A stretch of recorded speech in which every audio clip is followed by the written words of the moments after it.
शक्ति ये अंतिम शक्ति है, संबंध शक्ति। इसको अमरचंद्राचार्य स्वामी ने परिभाषा दी है, स्वभाव मात्र स्व स्वामित्वमयी समाज।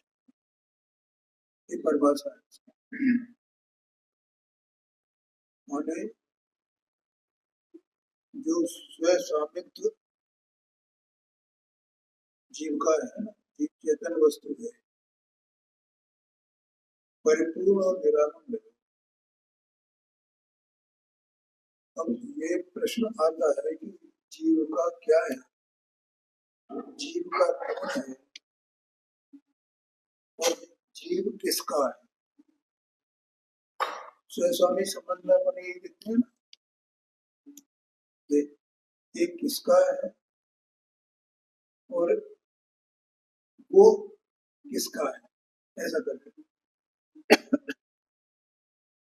तो ऐसा है ना स्वस्वामी संबंध। तो वो स्वस्वामी संबंध कैसा है, स्वभाव मात्र, माने स्व भी स्वभाव और स्वामी भी स्वभाव, वो एक ही स्वभाव है। तो ऐसा स्वस्वामी तो वही वो संबंध शक्ति है। तो आत्मा का इसके साथ क्या संबंध है, आत्मा का आत्मा के साथ संबंध, उसका संबंध अपने द्रव्य गुण पर्यायों के साथ नहीं है। द्रव्य गुण पर्यायों का संबंध आत्मा से ही है। तो वे द्रव्य गुण पर्याय सब एक स्वभाव मात्र है।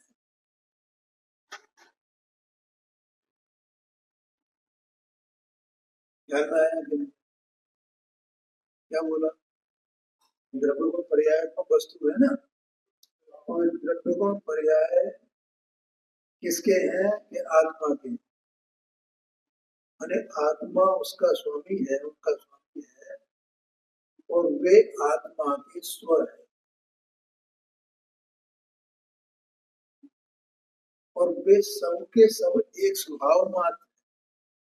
ऐसा उनमें आपस में स्व स्वामी संबंध है।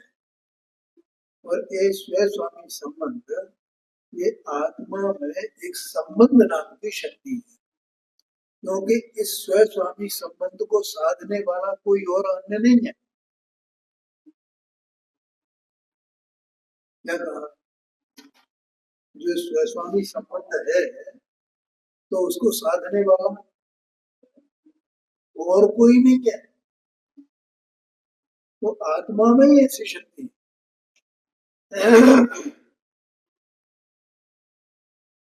आया क्या नहीं है। देखो, जैसे माँ के पुत्र होता है, पत्नी के पति होता है, तो पत्नी कहती है मेरा ये स्वामी, और वो पति कहता है ये मेरी स्व है। तो ये जो संबंध है उसको साधने वाले तो और बहुत बाहर की चीजें हैं। ऐसे पिता पुत्र या माता और पुत्र, को साधने वाले तो बाहर के कई संबंध की बात है, लेकिन आत्मा के स्वयं स्वामी संबंध रूप जो भाव है उसको साधने वाला बाहर में कोई है या नहीं। ऐसा आत्मा में स्वयं में एक शक्ति है, उसका नाम है स्वयं स्वामी संबंध शक्ति। संबंध शक्ति है। तो अब ये कल अपना ये चल रहा था, इसमें 587 पेज पर जो 38 नंबर की गाथा है उसको गुरुदेव जी ने कोट किया था। देखो ये बीच में दिया हुआ है, वो एक शुद्ध सदा अरूपी ज्ञान दर्शन में करे कहीं अन्न ते गुजरी परमाणु मात्र नथी। ये गुजराती में, लिपि हिंदी की है और भाषा गुजराती की है। तो यहाँ कहते हैं ये कल ये चर्चा हो गई थी, है ना। अब इससे क्या सिद्ध हुआ, इससे ये सिद्ध हुआ, तो तीसरी लाइन में देखना, स्वयं अपने आत्म स्वभाव की ओर होकर, ऐसा जो कहने वाला है, ऐसा जो विचार करने वाला, क्या विचार करने वाला, क्या मैं एक हूँ, मैं शुद्ध हूँ, मैं दर्शन ज्ञानमयी हूँ, ठीक है। ऐसा जो कहने वाला है, तो वो कहने वाला क्या करे, क्या कर्तव्य है या क्या करता है, तो उसको कहते हैं तीसरी लाइन से, स्वयं अपने आत्म स्वभाव की ओर होकर स्व में एकता रूप परिणित हुआ। मिल गया, देख गया ना, स्व में एकता रूप परिणित हुआ। कौन परिणित हुआ कि जो वर्तमान पर्याय है वो अपने को ऐसा जान करके, क्या जान करके कि मैं एक हूँ, मैं शुद्ध हूँ, मैं ज्ञान दर्शन वही, परमाणु मात्र भी मेरा नहीं है, को शुद्धो नारायण सदा रूप, माने अरूपी है, अरूपी शब्द है, ये सब में आत्मा अरूपी है ना, देह तो रूपी है, ज्ञानावरणादिदाटकम रूपी है, आत्मा रूपी है, और राग भी रूपी है परमात्मा। तो ऐसा जब ये अंतर में अपने स्वभाव का आश्रय करे, परिणमित होए, वहां किसी भी परद्रव्य के साथ कोई संबंध, किंचित संबंध भाषित नहीं होता।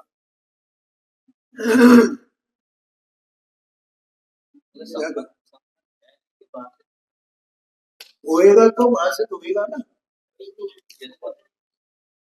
जैसे बोलते हैं तेरा संबंधित तो दूसरी बात है, मतलब संबंध एक ही वस्तु पे होता है। हाँ जी, हाँ, स्वस्वामी संबंध एक ही वस्तु, संयोग का संबंध, संयोग यहाँ वो बात ही नहीं भैया। अभी तो माता पिता का, वो पति पत्नी का ये मेरा दृष्टांत है, तो उनके तो तमाम आधार है, तमाम कारण है उनके संबंध के। एक पिता पुत्र का संबंध है, ये माँ बेटे का संबंध है, ये पति पत्नी का संबंध है, भाई भाई का संबंध, तो उसके बाहरी कारण है ना। लेकिन आत्मा का अपने द्रव्यगुण पर्यायों से और द्रव्यगुण पर्यायों का आत्मा से जो संबंध है, तो उस संबंध की शक्ति कहाँ विद्यमान है, आत्मा में विद्यमान है। उस शक्ति का नाम क्या है, संबंध शक्ति। तो यहाँ तो गुरुदेव जी ने ये बताया कि जब ये जीव ऐसा परिणमित हुए, अपने स्वभाव को लक्ष्य करता हुआ, उसका आश्रय करता हुआ, उसका स्पर्श करे, उसको जाने, कल मैंने बताया उसको भोग है, उस काल में इसको किसी अन्य से कोई संबंध भाषित नहीं होता। परमाणु मात्र भी मेरा नहीं है ना, नभी अंतिम अन्नम परमाणु एकदम, परमाणु मात्र भी मेरा नहीं है। इसका मतलब इस पूरे इस अनंत जगत मानव संसार में मेरा कोई नहीं है, किसी के साथ मेरा स्वयं स्वामी संबंध नहीं है। हाँ जी, कोई मेरा स्व नहीं, कोई मेरा स्वामी नहीं, मैं ही मेरा स्व और मैं ही मेरा स्वामी। क्या भाई, ये सिद्ध हो गया ना, एक परमाणु मात्र से भी मेरा संबंध नहीं है, ऐसा है। अब आगे कहते हैं, ऐसे ही पर संबंध से रहेगा, शुद्ध आत्मा को देखना ही धर्म है। क्या कहा? पर संबंध रहेगा आत्मा को देखना ही। अब तो देखना धर्म है, ऐसा देखना, ऐसा जानना, ऐसा अनुभव करना, ऐसा मानना, ऐसी श्रद्धा करना, भयागन ऐसी प्रतीति हो जाना ये जगत में मेरा कुछ भी नहीं है, मैं अकेला ही परिपूर्ण हूँ, सामर्थ्यवान हूँ, रंच मात्र एक परमाणु मात्र भी मेरा। पर संबंध तो अज्ञान में पड़ा हुआ है, मोह में पड़ा है भाई, क्या कर? राग से भी संबंध माने तो ये राग तो मेरा अच्छा है ना, ये शुभ राग तो मेरा अच्छा है ना, अशुभ राग तो बुरा है, शुभ राग तो अच्छा है, इससे तो मेरा संबंध है ना, इससे तो मुझे कुछ लाभ है ना, ये मेरा है, मैं इसका हूँ। जहां उसने ये किया कि ये मेरा है, इसका मतलब मैं भी उसका हो गया ना। एक पुत्र मेरा है तो पुत्र का मैं भी हुआ ना, आया कि नहीं आया? लेकिन यहाँ राग की कणका मात्र से आत्मा का संबंध। देखो आगे कहते हैं, वही जैन शासन है। जैन शासन क्या है? जैन शासन माने वस्तु स्वरूप, जैन शासन माने भगवान की आज्ञा,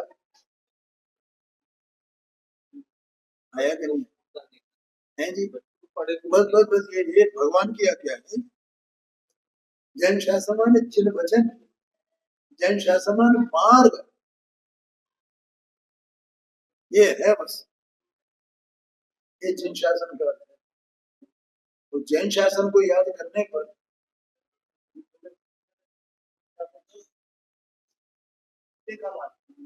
है,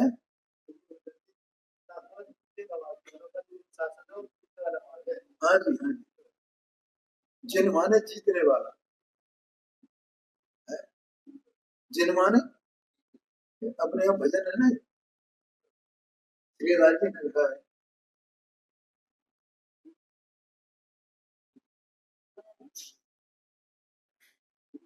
जिन अष्ट कर्म को जीता उनका नाम है जिनेन्द्र। ये भजन बना है, बहुत ही जोरदार, बहुत पॉपुलर भजन। हाँ, बहुत पॉपुलर हुआ वो। आगे कहते थे, आचार्य कुंद कुंद प्रभु कहते हैं कि जो पुरुष आत्मा को अबद्ध स्पृष्ट, अनन्य, अविशेष तथा नियत देखता है, वह सर्व जिन शासन को देखता है। क्या कहा? ये 15 नंबर की गाथा है समय सारणी शास्त्र की, पढ़ने। देखो ये लिखा है इसमें, जो पश्यति अप्पाणम अबद्ध पुट्ठम इत्यादि इत्यादि, पश्यति जिन शासनम सत्वम, वो समस्त जिन शासनों को उसने जिन शासन देख लिया। क्या कहा? इसका मतलब जिसने अपने आत्मा को जान लिया उसने समस्त जिन शासन को जाना। कैसे जान लिया? देखो भैया, उसने अपने को जाना तो अपने को द्रव्यगुण पर्याय को जाना क्या नहीं जाना, मुझे बताओ। अगर वो अपने द्रव्यगुण पर्याय को नहीं जानता है तो उसने अपने को नहीं जाना है कि मैं ऐसा निरालंब तत्व अपने द्रव्यगुण पर्याय में, वो वहां अपने द्रव्यगुण पर्याय में राग की बात नहीं है भैया। ठीक है। अच्छा, जब अपने द्रव्यगुण पर्याय को जाना उसने, तो परद्रव्यों को भी ऐसा ही निरालंब जाना क्या नहीं जाना? जैसे मैं निरालंब अपने में, ऐसे ये सबके सब अपने में निरालंब है, स्वतंत्र है। वे सब एक एक परमाणु अपने अपने द्रव्यगुण पर्याय। जैसे मैं द्रव्यगुण पर्यायों का समूह धन हूं, सारे द्रव्यगुण पर्याय मुझमें ही लीन है, निमग्न है, डूबे हुए हैं, मैं उनमें डूबा हुआ हूँ। ऐसे ही सभी द्रव्य है ना, जातीय अपेक्षा से छह द्रव्य है, संख्या अपेक्षा से अनंत अनंत द्रव्य, सब ऐसे ही है क्या नहीं है? और भगवान की आज्ञा क्या है? उसने जान लिया कि नहीं जान लिया समझते शासन? और उसने सात तत्व को जान लिया कि नहीं जान लिया? कल परसों बताया। अपने को जाना तो राग को राग रूप जाना कि नहीं जाना? तो राग आकुलता का कंद है, आकुलता का समूह है, और आत्मा ज्ञान और आनंद का घनपिंड है, उसका समूह है, उसका दल है। ऐसा जाना कि नहीं जाना? तो उसने आश्रम को जाना कि नहीं जाना? और ये देह माने देह की क्रिया भी देह में शामिल है, तो क्रिया ही तो पर्याय है। तो उसको अजीब जाना के नहीं जाना? ज्ञानावरणादि 8 कर्म यही विद्यमान है, उनको भी अजीब जाना के नहीं जाना? और इनके और आत्मा के जो निमित्त निमित्त भाव है, उनको जाना क्या नहीं जाना?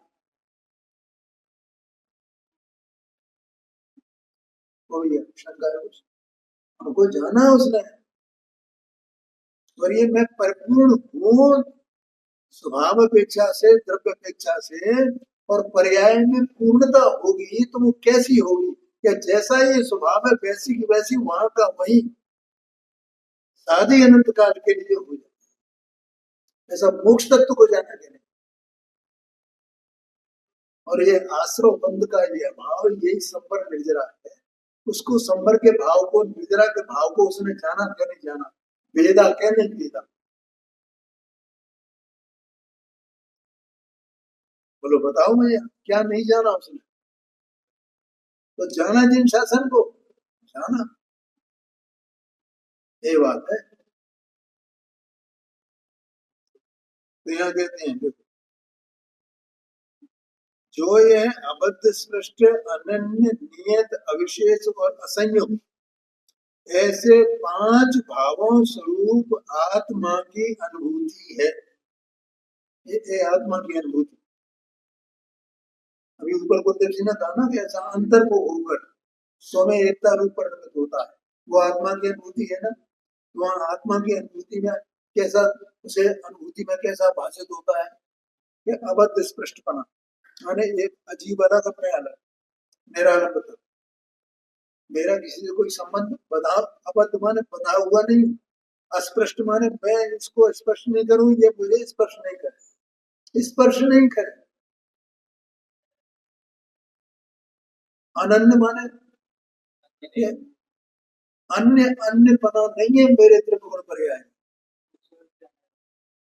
रागादिक भाव से तो अन्य पना है, लेकिन मेरा अपना त्रिभुवन पर्याय सब, ये जो जानने वाली पर्याय है और जानने में आने वाला जो स्वभाव है, इसमें कोई अन्य पना नहीं है, अनन्य पना है, एक ही है। नियत माने निश्चित स्वरूप, विकाल एक रूप भाव, ऐसा निश्चित है ना, नियत है ना, उसमें कोई हलचल है नहीं, अपने में पूर्ण शांत पड़ा हुआ है, ऐसा पूरा शांति का पुंज। यही तो भेद ज्ञान है।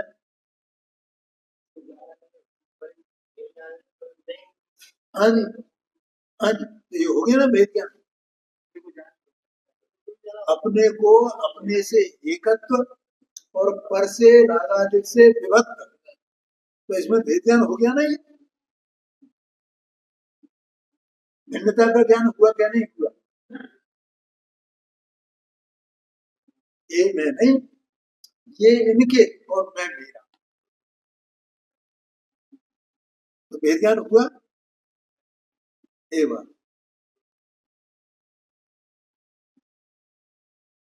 अविशेष माने मुझ में कोई विशेष नहीं है, मैं तो एक सामान्य तत्व हूँ, सामान्य तत्व।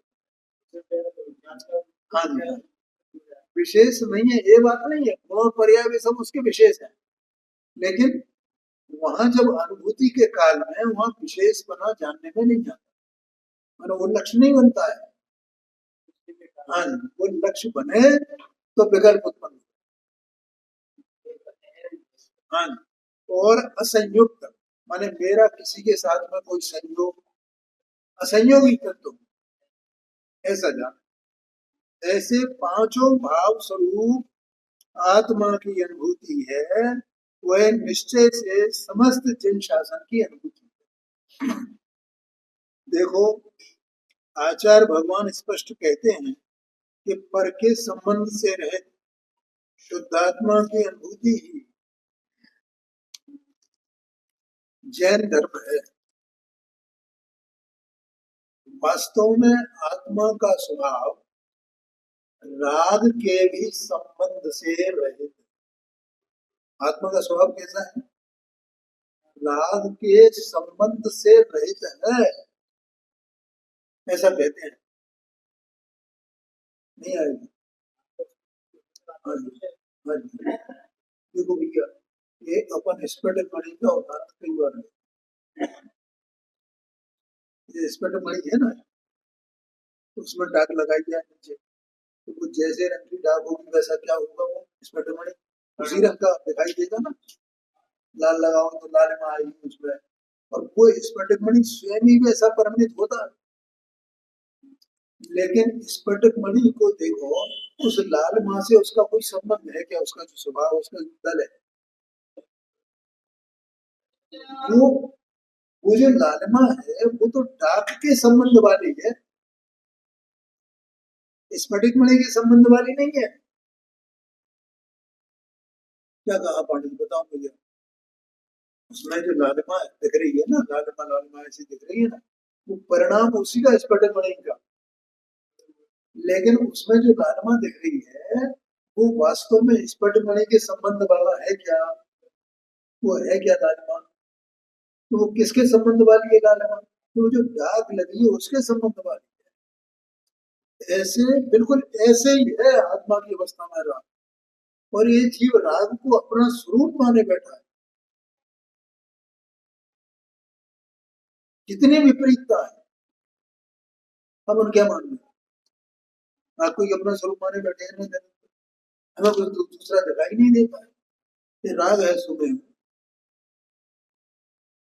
नहीं, ऐसा अपना उसमें लीनता है राग में, अपनी राग से वो उससे विरति नहीं है। क्योंकि अपने स्वभाव को पहचाना नहीं है।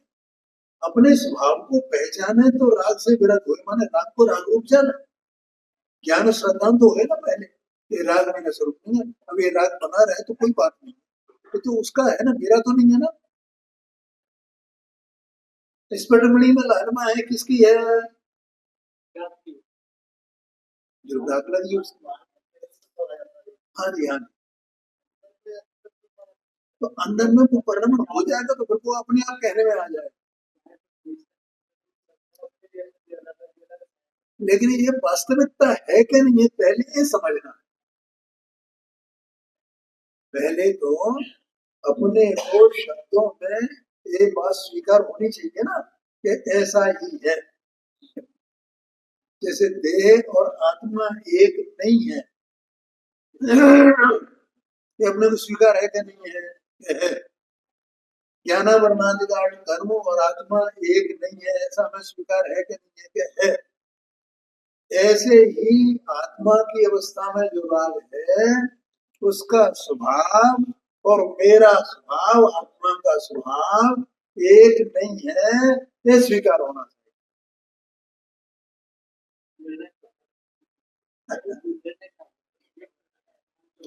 करना है ना, फिर उसका प्रयत्न करेगा कि जब मेरा ये है ही नहीं, मेरा ये है ही नहीं, इसका मेरा कोई संबंध है ही नहीं, मैं अपने चेतना स्वभाव वाला हूँ, त्रिकाल एक रूप परम पारणा में भाव वस्तु, और ये राग तो कर्मोदय जन्म विकार एक समय का स्फटिक होने की बात, ये मैं इसमें किस तरह लीन हूँ, पहले ये अपने दोस्त को समझना होगा। आया कि नहीं आएगा, तुम्हारा जो आशय है ना ये, इस दोस्त को पकड़ना पड़ेगा नहीं पकड़ना पड़ेगा, ये मेरा दोस्त है, ये मेरा, ये दोस्त कैसे है, कैसे मैं उसमें निमग्न हूँ, जब ये स्वीकार हो कि ये मैं इस तरह इसमें निमग्न हूँ, तो फिर वहां से हटेगा निश्चित रूप से।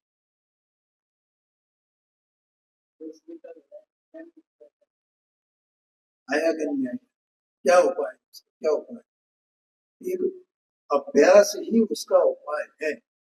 भगवान ने जो जिनवाणी में कहा है उसका पहले स्वीकार करे और फिर उसका खोज है, उसको खोज करे उसको कि ये कैसे है, ये कैसे है।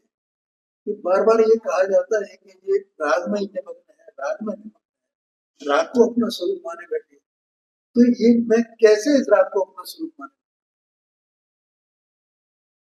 है, वो मुझे पता चलना चाहिए, वो मेरी समझ में आना चाहिए। तब हमने जिनवाणी के मर्म को समझा, और अगर हमको नहीं समझेंगे तो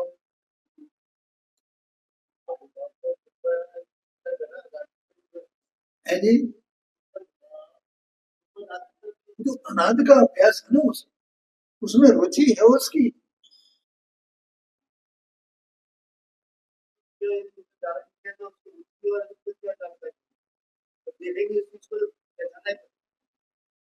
पहचान नहीं है, तो ये जिनवाणी में बताया है उसका अभ्यास करना पड़ेगा। तो क्या है, अभी मैं प्रभुचंद सार जी का स्वाध्याय करना था उसको मैं बताऊं क्या लिखा, अच्छा गजब गजब काम किया है। सही गुरुदेव जी कहते हैं ना, एक पंचम काल की पंचम आराध्य संतों में गजब काम।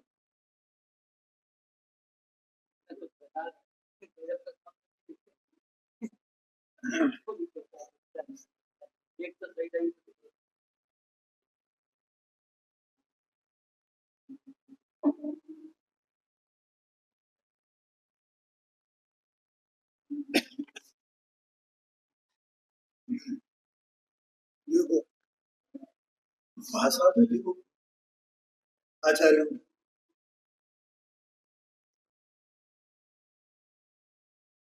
शाब्द प्रमाण को माने द्रव्य श्रुत प्रमाण, ये द्रव्य श्रुत है, प्राप्त करके क्रीड़ा करने पर ये लिखा। इसका मतलब हमारी रुचि ऐसी होनी चाहिए कि जब हम स्वाध्याय करें हैं तो हमें ऐसा लगे कि हम जिनवाणी की माता, जिनवाणी माता हमें खिला रही है और हम उसकी गोद में खेल रहे हैं, क्रीड़ा है, इतनी रुचि हो। ए, मतलब दंग रह गया कि क्या लिखा, क्रीड़ा करने पर उसके संस्कार से विशिष्ट संवेदन शक्ति रूप संपदा प्रकट करने, विशेष संवेदन रूप शक्ति, संवेदन माने आत्मा का जानना, वो प्रकट हो। तो क्या है इसके लिए सबसे पहले तो अभी मैंने प्रारंभ में बोला था, अपने को उसको कैसे जाना, कैसे जाना, ये बार बार प्रश्न आता है और मैं इसका उत्तर कई बार दे चुका, वो हमें ध्यान में नहीं है कि वस्तु द्रव्य गुण पर्याय है, तो हम अपने द्रव्य स्वभाव को पहचाने, ठीक है, ये सब विकल्प नहीं होगा ना, विकल्प माने राग की दशा, कोई चिंता की बात नहीं। द्रव्य क्या है, उसके गुण क्या है, उसकी पर्याय क्या है? 80 नंबर की गाथा में जो है ना, वो यही तो बताया ना, भगवान के जो द्रव्य को, द्रव्य पने को, गुण पने को, पर्याय पने को जानता है, वो अपने द्रव्य गुण पर्याय को जानता है, उसका मोक्ष हो जाता है। तो इसका मतलब अल्टीमेटली द्रव्य गुण पर्याय को ही जानना है ना, चाहे वो भगवान से जानो, चाहे भगवान की वाणी से जानो है? वो 80 नंबर की गाथा की बात है, और यहाँ ये 86 नंबर की गाथा से मैं पढ़ रहा हूँ कि मोह क्षय करने का उपाय अंतर, मैंने दूसरा उपाय क्या है मोह क्षय का। तो यहाँ भी यही कहा कि द्रव्य गुण पर्याय को जानो। 87 नंबर की गाथा में कहा तो भगवान ने जो वस्तु स्वरूप बताया है वो द्रव्य गुण पर्यायात्मक है। अब द्रव्य गुण पर्याय कैसा स्वरूप है, तो उसका लक्ष्य कौन होना चाहिए? अपना द्रव्य। अब अपने को इतनी बात तो ख्याल में आती है ना कि मेरी सत्ता द्रव्य गुण पर्याय, जैसे अभी बताया था देह से भिन्न है। अब मेरी सत्ता द्रव्य गुण पर्यायात्मक है, तो अब मेरा द्रव्यपना क्या है, गुणपना क्या है, पर्यायपना क्या है, और ये तीनों एक साथ एक में एक है क्या नहीं है? ये एक में एक ही है, और तो भी तीन अलग अलग हैं, और एक ही सत्ता है। ये 87 नंबर की आदम का। तो ऐसा वो अपनी सत्ता को अपने द्रव्य गुण पर्याय से पहचानना, उसका प्रयत्न करना। तो वहां जब अपने को धीरे धीरे धीरे धीरे उस अभ्यास से जब हम अपने द्रव्य को पहचानेंगे और उसका जो गुण को पहचानेंगे, पर्याय को पहचानेंगे, और उन गुण पर्यायों में एक स्वभाव अन्वय रूप से विद्यमान है, द्रव्य का द्रव्यपना अन्वय रूप से विद्यमान है, और वे गुण और पर्याय उसी के विशेष हैं। ठीक है, इस प्रकार से अपन अभ्यास करेंगे धीरे धीरे लेकिन तसल्ली से। और कितना अभ्यास करेंगे कि इसकी कोई सीमा नहीं है, कोई बंधन नहीं है। वहां तो जितनी आपकी रुचि हो, जितना आपके पास समय हो, उतना समय उतनी रुचि उसमें लगाओ, लेकिन काम यही करना है। और इसी गाथा के बाद उन्होंने 87 नंबर की गाथा में इसलिए द्रव्य गुण पर्याय का शुरू देखो, भगवान की वाणी में अर्थों की माने पदार्थों की स्थिति किस प्रकार से, वहां कुछ नहीं बताया पदार्थों की स्थिति किस प्रकार से। ये सारे पदार्थ कैसे द्रव्य गुण पर्याय आते हैं। द्रव्य का द्रव्य बना भी पदार्थ है, द्रव्य का गुण भी पदार्थ है, द्रव्य की पर्याय भी पदार्थ है, तीनों अलग अलग भी पदार्थ है, तीनों एक होकर के भी पदार्थ है, ऐसा कहा। ये उपाय है भैया। तो जब ये ज्ञान, तो काम करने वाला कौन है? ज्ञान। तो अब इतना तो स्वीकार होना चाहिए ना अपने को। अब जब ये ज्ञान, तो भगवान की वाणी में विश्वास करना पड़ेगा। दो बात है, एक तो ये कि एक मैं अभी रागादिक में ही निमग्न, और दूसरा ये कि रागादि का स्वभाव वो मेरा स्वभाव नहीं। दो बात आया नहीं आया नहीं। और जो स्वभाव है वही वास्तव में मैं हूँ। तो स्वभाव किसी भी वस्तु का तीनों काल में बदलता है क्या, या नहीं बदलता है? तो वो जो स्वभाव है वही तो मैं हूँ ना।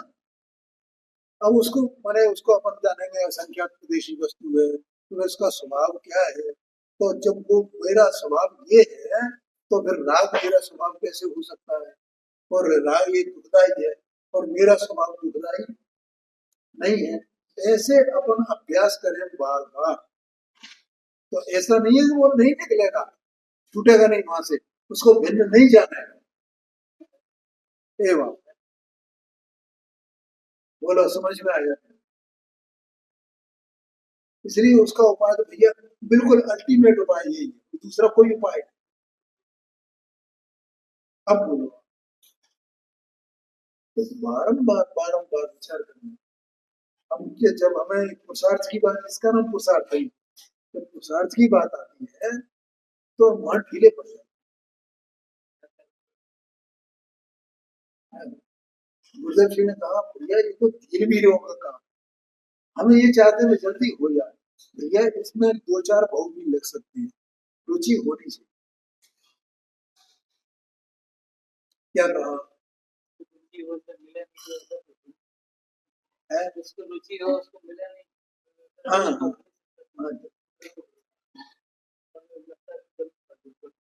हाँ हाँ हाँ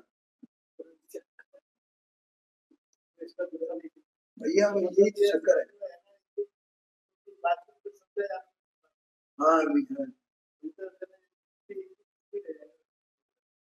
देखो, इसमें एक में रह जाएंगे, इसकी चिंता मत करो तुम, समझिए ना। हमें जो कुछ भी हम कर रहे हैं, चाहे एक लाइन पढ़े हैं, वो एक को समझने के लिए कर रहे हैं। हमारा समर्पण इस पर किताब पर नहीं, हम पूरी किताब पढ़े, हमारा समर्पण उस एक के प्रति होना चाहिए कि हम एक लाइन भी पढ़े लेकिन उसके लिए पढ़ रहे हैं।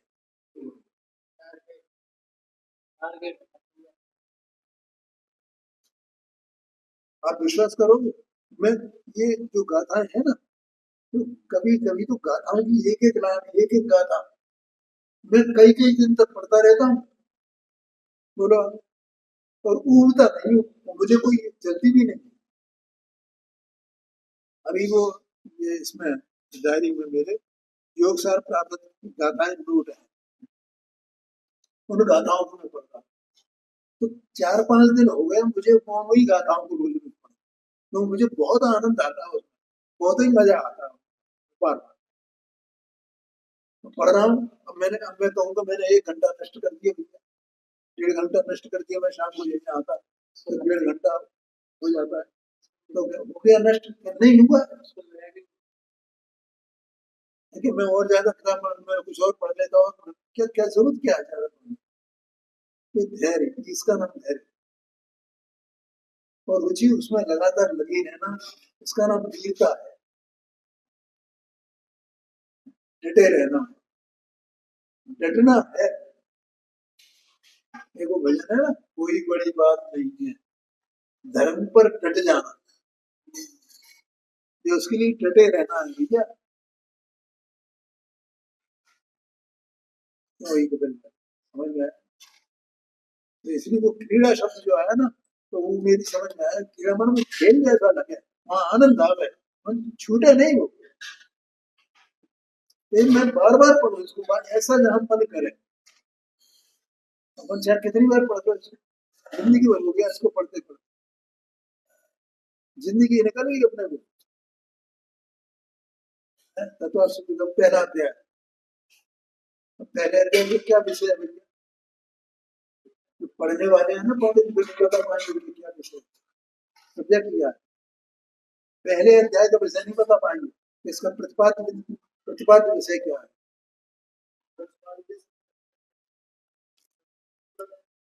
वो बस वो यही घटता है।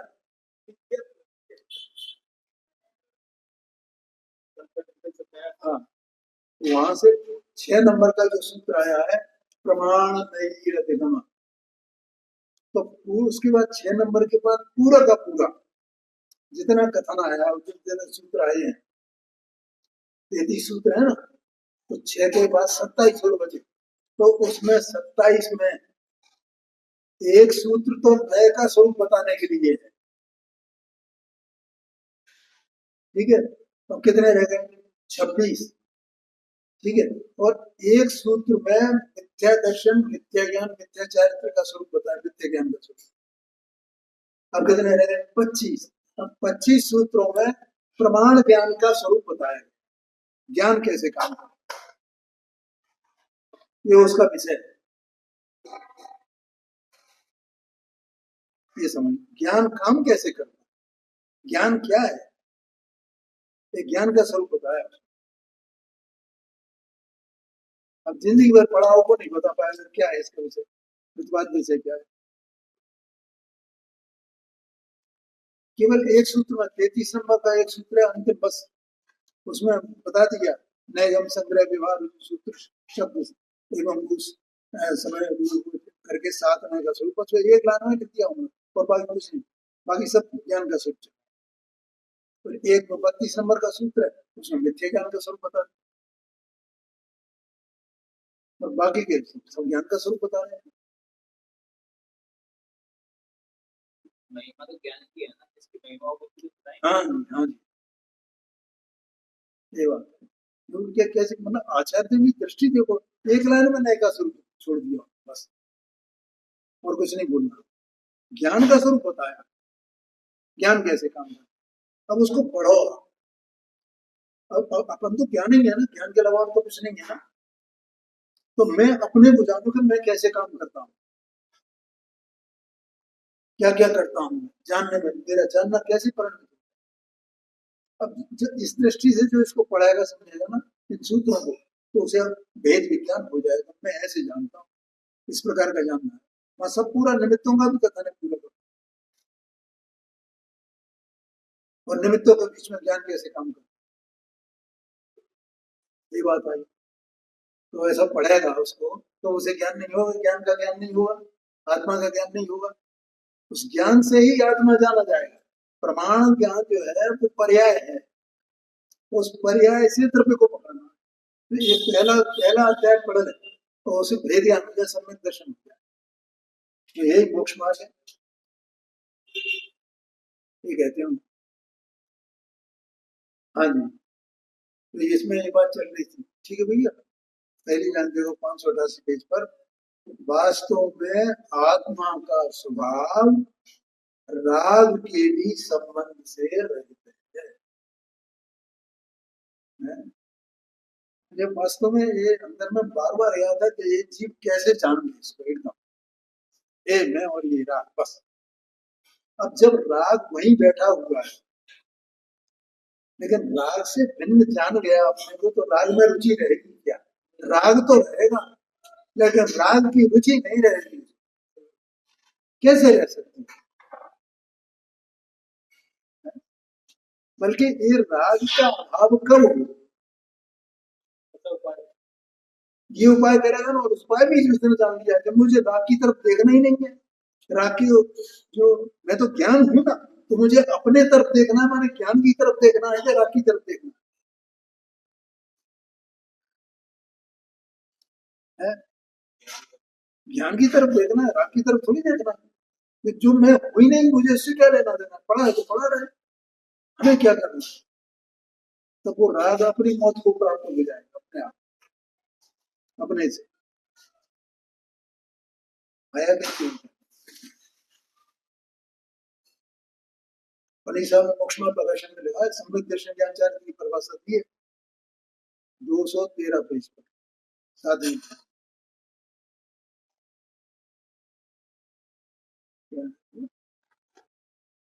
अपने से भिन्न राग आदि का श्रद्धान करना, राग आदि मिटाने का श्रद्धान, राग आदि पर है ऐसा क्या है? मुझे भूल गया हूँ लाइन, मुझे याद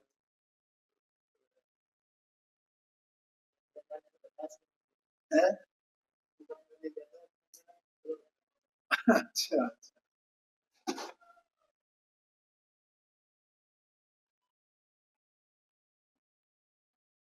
शायद ये राग आदि मिटाने का श्रद्धान वो संबित दर्शन।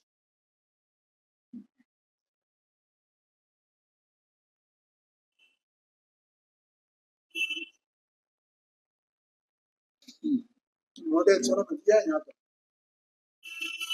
जिस प्रकार से राग आदि मिटाने का श्रद्धान हो, वही श्रद्धान संबित दर्शन है। अब ये श्रद्धान है कि मुझे राग की तरफ देखना ही नहीं, मुझे अपनी तरफ देखना है। ये राग आदि मिटाने का श्रद्धान हुआ कि नहीं हुआ? ये राग मेरा है ही नहीं। अब उसकी क्या मुझे संभाल करना है, क्या मुझे मिटाना है? मेरे लिए साधक के बाद अगर मुझे कोई लेना देना नहीं है इससे, ये पड़ा रहे अपने में, मेरे में है कहाँ राग? मैं तो राग से रह स्वरूप वाला हूँ ना। ये है राग आदि मिटाने का श्रद्धान, इसका नाम सम्यक दर्शन।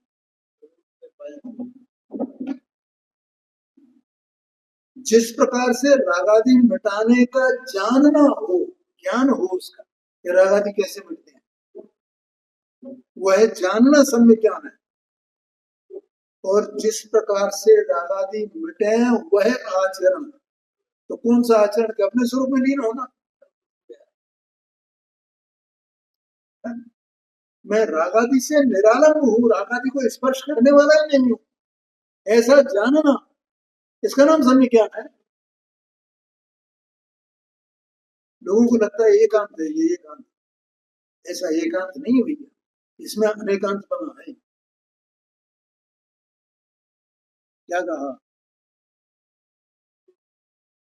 उस समय क्या रहता है, ऐसा ही मोक्ष मार्ग मानना योग्य है, रागादि की तरफ से चल जाए,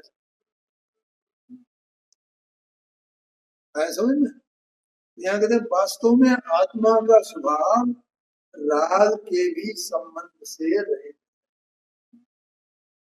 देखो अब इसमें इसी पैरा में अंतिम 3 लाइनें देखना। इस प्रकार ज्ञान दर्शन स्वभाव में एकत्र रूप से तथा अन्य समस्त पदार्थों से विभक्त रूप से अपने आत्मा का अनुभव करना सो जैन धर्म है, बस अलग अलग, और वास्तव में है ही ऐसा, ऐसे ही वस्तु स्वरूप है ना। ऐसे आत्मा को जाने बिना सचमुच जैनत्व नहीं होता। जैन तो उसको कहते हैं जो जिन हो, जिनको जैन कहा, और जिन माने अभी वही जिन वो कर्म को जीता। देखो अब इसमें एक पैरा छोड़ करके आगे यहाँ लिखा है नीचे, दुख का मूल क्या है? तो फिर परद्रव्य को अपना मानना हुआ है, बस। अभी जीव क्या कर रहा है, पर में राग कर रहा है, पर क्यों? पर को अपना मान रहा है, पर को अपना मानेगा, स्वामी संबंधी की बात है ना। तो दुख का मूल क्या है? पर को अपना मानना, माने ये मेरा है। अब जब ये मेरा है तो मैं इसका हूं, दोनों तरफ की सिद्धि होती है ना भैया। ये मेरा है तो ऐसा नहीं है कि ये तो मेरा है लेकिन मैं इसका नहीं, ऐसा हो सकता है? ऐसा हो ही नहीं सकता। जब ये मेरा है तो मैं इसका हूं, ऐसा अपन सर्वत्र लगाते हैं नहीं लगाते? एक पुत्र मेरा है तो मैं इसका हूं ना, ये मेरा कुछ है, मैं भी इसका कुछ। तो ये दुख का मूल है। सुख का मूल क्या? देखो पांडे जी, आप भेद विज्ञान की बात कर रहे थे, ठीक है ना? सुख का मूल क्या? कि स्व पर का भेद ज्ञान करना। ये स्व स्वामी संबंध जानना माने स्व पर का भेद ज्ञान करना। हाँ जी, वो सुख का कारण है। सीधा एक फॉर्मूला है, गुरुदेव सिंह फॉर्मूला बताया जाए, दो चार होते हैं ना। दुख का मूल क्या? पर को अपना मानना, माने भेद विज्ञान नहीं करना, अपने को अपना नहीं जानना, पर को पर का नहीं जानना, ये तो दुख का मूल हुआ ना। अच्छा, और सुख का मूल क्या? कि अपने को अपना जानना और पर को पर का जानना। पर का है जी, मंत्र है ये, पर का है, देह की है। जब देह की है तो देह की क्रिया देह की है क्या? नहीं, सब देह की है। तो ये योग सर प्रारब्ध का नाम दिया था मैंने, उसमें एक है, तो आचार्य देव लिखते हैं कि ये मेरी जो देह है ना, ये देह भी, मेरी देह भी मेरा उपकार अपकार करने में समर्थ नहीं है।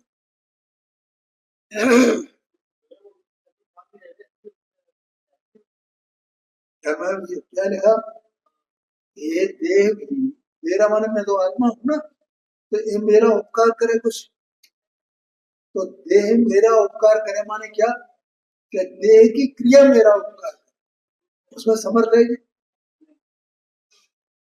देह कोई सर्वथा मुर्दा नहीं है, इसमें क्रिया जिंदा है ना, ये क्रिया करने वाली है ना, ये कूटस्थ है। ऐसा देह कहकर कि हमें देह तो अलग और आत्मा अलग।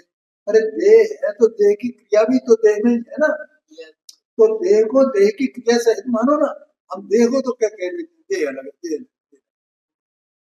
देह को एक गिरा, तो क्रिया को अपनी नहीं गिरा, देह को तो एक गिरा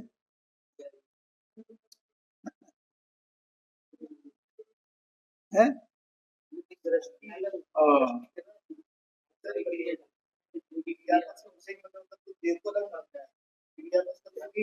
हाँ, ये बात, देह अलग, देह तो देह की क्रिया, तो देह की क्रिया मेरी हो जाएगी और देह मेरी नहीं होगी, ऐसा हो सकता है क्या?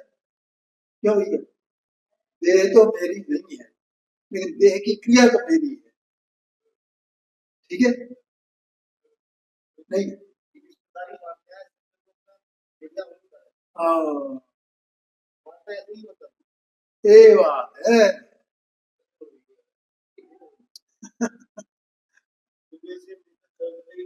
हाँ, यहाँ तक आ गया, देह मेरी नहीं, देह मेरी नहीं। अब देह तेरी नहीं है, तो देह की क्रिया तेरी कैसे हो जाएगी?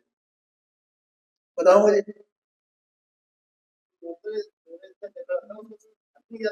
हाँ, ये बात हो। और जितनी देह की क्रिया है ना, उतना वो देह की क्रिया के साथ में जीव के विकल्पों का राग का संबंध है, क्योंकि वहां विकल्प बिना भी होते नहीं, जैसे वाणी निकल रही है, तो वाणी तो देह की क्रिया है और उससे संबंधित विकल्प है ना, और विकल्प वो आत्मा का है, ठीक है ना? तो जब क्रिया में से एक तत्व नहीं निकलता, तो विकल्प में से भी एक तत्व नहीं निकलता। तो पहले देह और देह की क्रिया, ये स्थूल, और विकल्प है सूक्ष्म। तो यहाँ से दृष्टि टूटे तो विकल्प से दृष्टि हटे, तो विकल्प पहचानने में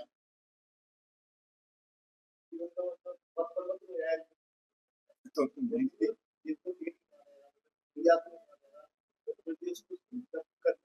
नहीं नहीं नहीं, क्रिया तो रहेगी, क्यों विकल्प रहेंगे, क्या बोला? लेकिन उस क्रिया को अपनी, बस भाई मनोराज की अवस्था में भी क्रिया होती है कि नहीं होती, मुझे बताओ। क्या क्रिया हो रही है ना, तो मनोराज उसको अपना मान रहे हैं। पंच महाभूतादि की क्रिया, चलना फिरना, आहार विहार, सोना जागना, ये सब क्रियाएं है कि नहीं? मनोराज की कैश लॉन्च करना, ये सब क्रियाएं है कि नहीं है? एक बार भोजन करना, बनाना करना, उपदेश करना, ये अपने शास्त्र लिखना, ये सब क्रिया मनोराज की है कि नहीं? लेकिन क्रिया होने पर भी वो क्रिया क्या जान रहे हैं? तो इस पर्दे पे को थोड़ी बैठ सकता है जी, है क्या? इसको बिठा देंगे, इसको छुड़ा दो भैया, अब मुझे देह नहीं चाहिए। देह है वो संयोग, इसके आत्मा नहीं है कुछ भी। देह तो रहेगी, तो देह रहेगी तो देह की क्रिया भी रहेगी कि नहीं रहेगी? हाँ, ये बात साफ साफ जानने में आएगा कि ये देह की क्रिया है, ये देह के आश्रय है, देह का परिणाम है, मेरी क्रिया नहीं है, ये जानने में आएगा, ठीक है? और मेरी क्रिया तो ये है, कौन सी? सम्यक दर्शन की, सम्यक ज्ञान की, अपने स्वरूप में लीनता की, ये मेरी क्रिया है, आया कि नहीं आएगा? और व्यवहार से अशुद्ध निश्चय नहीं से राग मेरी क्रिया है, ऐसा भी जानने में। लेकिन वहां उसकी चिंता नहीं है। मणि साहब ने मोक्षण प्रकाशन में लिखा ना कि ये जो लिखने की क्रिया है तो देह की क्रिया, कर्म की क्रिया है, और ये राग और ज्ञान तो मेरो मिले, ज्ञान मेरा है, राग मेरा है, क्या है? लेकिन स्वभाव की अपेक्षा से वो राग उतना नहीं है, बस इतनी बात है। लेकिन क्रिया मेरी नहीं, क्रिया का निषेध करने के लिए लिखने की क्रिया मेरी क्रिया नहीं है, लेकिन लिखने की क्रिया का जो विकल्प है वो मेरा है, ऐसा कहा। तो वहां कौन मेरा है, कौन मेरा नहीं है, ये बताने के। लेकिन जब स्वभाव पर आ जाए तो स्वभाव मेरा है, तो राग मेरा नहीं है, तो राग का स्वभाव मेरा नहीं है। आया क्या नहीं आया? ऐसा समझना। बोलो पांडे जी, समझ में आ रहा है? भैया ऐसा मार्ग है, ये तो मार्ग जो है ना, अपने को अभ्यास से पकड़ में आएगा। उसके लिए अपने को समय देना होगा, उतावली करनी नहीं, शांति से ठहर के। ये बात है। देखो इसलिए आगे लगा, आगे कहते हैं स्व पर का भेद ज्ञान करना। सुख का मूल क्या है? स्व पर का भेद ज्ञान करना। भेद ज्ञान, भेद ज्ञान माने भिन्नता का ज्ञान, माने ज्ञान में दोनों अलग अलग हैं ऐसा झलकना, इसका नाम भेद ज्ञान है। हाँ जी, हाँ जी, 130 नंबर का या 131 नंबर का है। भेद विज्ञान सिद्धा सिद्धा ये केचन समृद्धकार में है, तस्यैव भाव तो बद्धा बद्धा ये केचन। जो जीव सिद्ध हुए हैं वे भेद ज्ञान से ही सिद्ध हुए हैं। भेद ज्ञान कोई दो चीजें नहीं है, एक ही चीज है, और वो ज्ञान का ही नाम भेद ज्ञान है। और वो ज्ञान जब स्व को स्व पर को पर जानने लगता है तो उसी ज्ञान का नाम भेद ज्ञान कहा जाता है। आ गया समझ में? और कोई भेद ज्ञान माने कोई विशेष बात तो ऐसा कुछ नहीं, बस उनके दोनों अलग अलग पन्ना झलकने लगा, जैसा अभी बताया था मैंने, देह का, आत्मा का, राग का, आत्मा के स्वभाव का, इनका सब जो अलग अलग पना है वो ज्ञान में झलकता है, उस ज्ञान का नाम भेद ज्ञान है। बस भेद ज्ञान और कुछ नहीं है। उसी से जो सिद्ध हुए हैं आज तक वे उसी से भेद ज्ञान से ही सिद्ध हुए। और जो जीव बंधे हुए हैं, बद्ध हैं, वे भेद ज्ञान के अभाव से ही बद्ध हुए हैं। आया कर लिया। तो भेद ज्ञान करना माने मैं ही मेरा हूं, मेरा अन्य कुछ भी नहीं, अन्य का अन्य है। इसमें वो क्रिया दे ये सब आ गई ना, ऐसा समझना। समय हो गया, अभी चर्चा बंद कर।